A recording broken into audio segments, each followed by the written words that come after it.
अध्यक्ष महोदय, पंचायती राज की स्थापना इसलिए की गई थी ताकि गांवों को सशक्त किया जा सके, ग्रामीणों को सशक्त किया जा सके। लेकिन आज अगर बात करें झारखंड में पंचायती राज व्यवस्था की बात करें अध्यक्ष महोदय, तो ये व्यवस्था कहीं ना कहीं जो हमारे जनप्रतिनिधि चुन के आते हैं उन्हें उचित अधिकार नहीं दे पाई है। संविधान की धारा 243 के प्रावधान के अनुसार 11वीं अनुसूची में सूचीबद्ध 29 विषयों का अधिकार पंचायतों को देना है, लेकिन झारखंड में इन 29 विषयों पर त्रिस्तरीय पंचायती राज व्यवस्था जनप्रतिनिधियों के अधिकार से बहुत दूर रखा गया है। हमारा राज्य संविधान से ऊपर नहीं है अध्यक्ष महोदय। अतः मैं आपके माध्यम से सरकार से मांग करता हूं कि जो संविधान अनुसूची 11 में 29 विषय पंचायती राज संस्थाओं को प्रदान किए गए हैं उन्हें पंचायत को मिलना चाहिए। अध्यक्ष महोदय, अगर जलवायु परिवर्तन की बात कहें तो बड़ा चिंताजनक विषय है। ये कहानी जादू घोड़ा की है। यह हमें लगता है अब वह धीरे धीरे विश्व स्तरीय मामला बनने जा रहा है, इसलिए इस मामले को जरा गंभीरता पूर्वक लेने की आवश्यकता है। चूंकि हमारी बड़ी बहन मंत्री महोदया इस विभाग की मंत्री हैं, वो एक स्त्री हैं, शायद भली भांति पीड़ा को समझेंगी। एक सर्वे की रिपोर्ट कहती है कि जादू घोड़ा के लगभग 1 दर्जन गांवों का सर्वे किया गया है। वो सर्वे की रिपोर्ट कहती है कि 47% महिलाएं मां बनने की क्रिया की इच्छा जागृत नहीं कर पाती हैं। यानी मां बनने की जो क्रिया है उस इच्छा को जागृत नहीं कर पाती है। और रिपोर्ट कहती है 47%। 30% जो महिलाएं हैं अध्यक्ष महोदय, उनमें गर्भपात हो जाता है। कारण क्या है? ये सबको मालूम है, यूरेनियम का खनन और उसके रेडिएशन से जो प्रभाव पड़ता है, कहीं ना कहीं जादू घोड़ा के जो जीवन है उसे अस्त व्यस्त करके रखा गया अध्यक्ष महोदय। और अध्यक्ष महोदय, ये थोड़ा सा अब शर्म कीजिए या हंसिए या अपने दुर्भाग्य को कोसिए, एक बड़ा विचित्र विषय सामने आता है अध्यक्ष महोदय। जादू घोड़ा की यूरेनियम खानों से निकाला जाने वाला प्रारंभिक ईंधन, जिसे येलो केक भी कहा जाता है, परिशोधन के लिए हैदराबाद स्थित ईंधन प्रक्रिया केंद्र भेजा जाता है, जहां यूरेनियम की छड़ें बनने के बाद शेष रेडियो एक्टिव कचरे को पुनः 1500 किलोमीटर दूर लाकर जादू घोड़ा के गांव में बिखेर दिया जाता है। अध्यक्ष महोदय, ये तो वही हुआ ना कि आप रांची से जाकर धनबाद में केला खरीदें, केला को लाकर रांची में खाएं और फिर छिलका आप धनबाद को सौंप दिए। कारण क्या है? ये बहुत गंभीर विषय है। अगर इन विषयों पर हम लोग चर्चा नहीं करेंगे और उन विषयों का समाधान नहीं करेंगे अध्यक्ष महोदय, तो हमारे हिसाब से बहुत ही दुर्भाग्य का विषय अध्यक्ष महोदय। अतः मैं आपके माध्यम से सरकार को यह कहना चाहूंगा कि जादू घोड़ा का जो विषय है अत्यंत ज्वलंत विषय है। इसके निराकरण की दिशा में सदन को, सरकार को बढ़ने की आवश्यकता है। मनरेगा में अभी केंद्र सरकार के माध्यम से 245 रुपए मानव दिवस है और झारखंड सरकार उसमें 27 रुपए एक्स्ट्रा दे रही है, यानी 272। अगर 100 दिन के आंकड़े को ले लिया जाए तो 272 × 100 यानी 27,000 के आसपास होता है। अगर उसे फिर हम लोग 12 महीने होते हैं, अगर 12 महीने से डिवाइड करेंगे तो 2000 से ज्यादा उसका महीने का इनकम होता है। इससे क्या होता है कि नरेगा का काम लोग करना नहीं चाहते हैं। तो जब नरेगा का काम करना नहीं चाहते हैं, यही करप्शन सृजन होता है।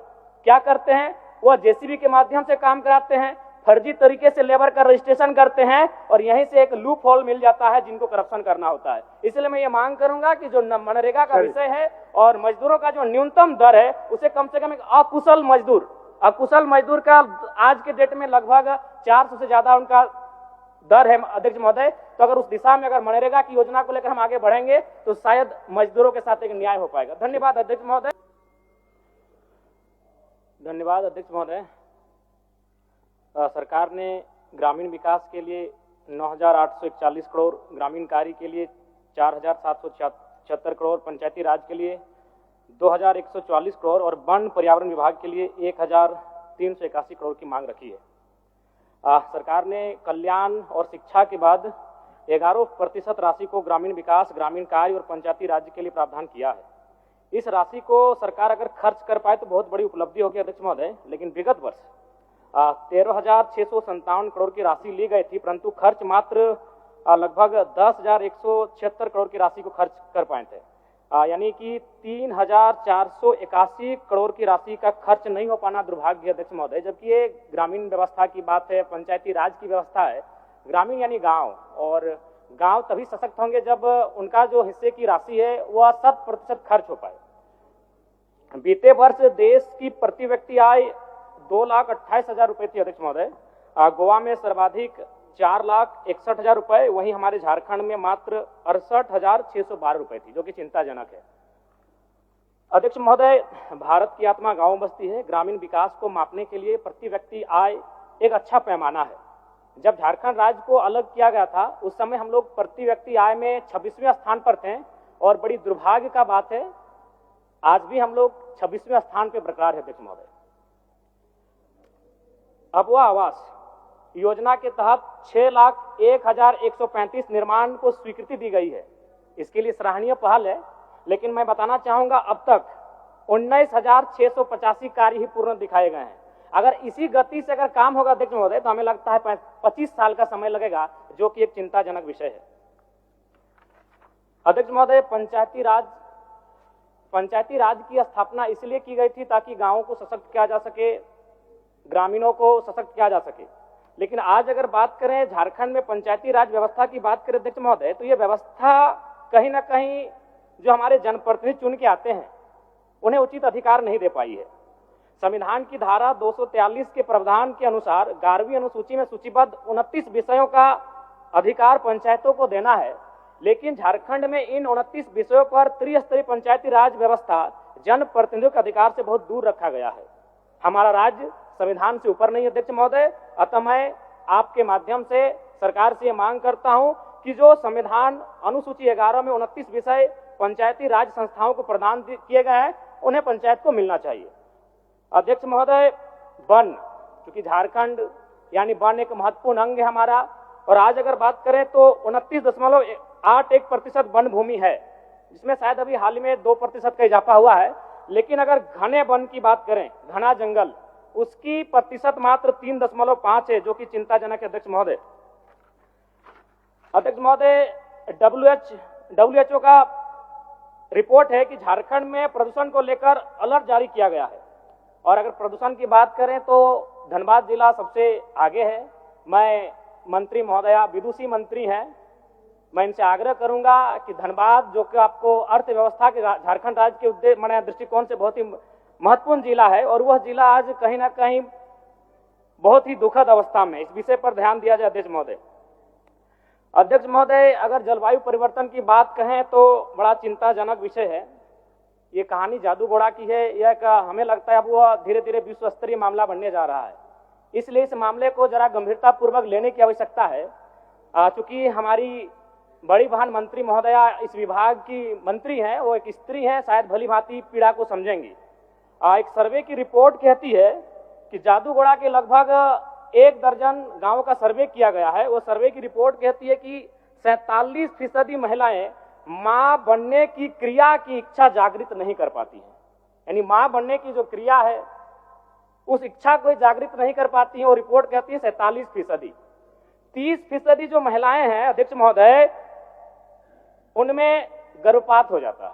कारण क्या है ये सबको मालूम है, यूरेनियम का खनन और उसके रेडिएशन से जो प्रभाव पड़ता है, कहीं ना कहीं जादू घोड़ा के जो जीवन है उसे अस्त व्यस्त करके रखा गया अध्यक्ष महोदय। और अध्यक्ष महोदय, ये थोड़ा सा अब शर्म कीजिए या हंसिए या अपने दुर्भाग्य को कोसिए, एक बड़ा विचित्र विषय सामने आता है अध्यक्ष महोदय। जादू घोड़ा की यूरेनियम खानों से निकाला जाने वाला प्रारंभिक ईंधन, जिसे येलो केक भी कहा जाता है, परिशोधन के लिए हैदराबाद स्थित ईंधन प्रक्रिया केंद्र भेजा जाता है, जहां यूरेनियम की छड़ें बनने के बाद शेष रेडियो एक्टिव कचरे को पुनः 1500 किलोमीटर दूर लाकर जादू घोड़ा के गांव में बिखेर दिया जाता है। अध्यक्ष महोदय, ये तो वही हुआ ना कि आप रांची से जाकर धनबाद में केला खरीदें, केला को लाकर रांची में खाएं और फिर छिलका आप धनबाद को सौंप दिए। कारण क्या है? ये बहुत गंभीर विषय है।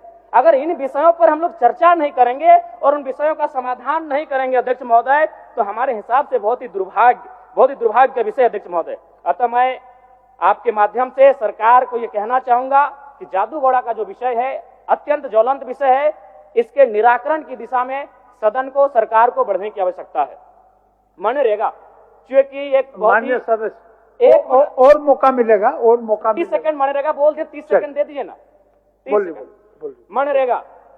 मनरेगा में अभी केंद्र सरकार के माध्यम से 245 रुपए मानव दिवस है, और झारखंड सरकार उसमें 27 रुपये एक्स्ट्रा दे रही है, यानी 272। अगर 100 दिन के आंकड़े को ले लिया जाए तो 272 इंटू 100 यानी 27,000 के आसपास होता है। अगर उसे फिर हम लोग 12 महीने होते हैं, अगर 12 महीने से डिवाइड करेंगे तो 2,000 से ज्यादा उसका महीने का इनकम होता है। इससे क्या होता है कि नरेगा का काम लोग करना नहीं चाहते हैं, तो जब नरेगा का काम करना नहीं चाहते हैं, यही करप्शन सृजन होता है। क्या करते हैं, वह जेसीबी के माध्यम से काम कराते हैं, फर्जी तरीके से लेबर का रजिस्ट्रेशन करते हैं और यहीं से एक लूप होल मिल जाता है जिनको करप्शन करना होता है। इसलिए मैं ये मांग करूंगा कि जो मनरेगा का विषय है और मजदूरों का जो न्यूनतम दर है उसे कम से कम एक अकुशल मजदूर का आज के डेट में लगभग 400 से ज्यादा उनका दर है अध्यक्ष महोदय। तो अगर उस दिशा में अगर मनरेगा की योजना को लेकर हम आगे बढ़ेंगे तो शायद मजदूरों के साथ एक न्याय हो पाएगा। धन्यवाद अध्यक्ष महोदय।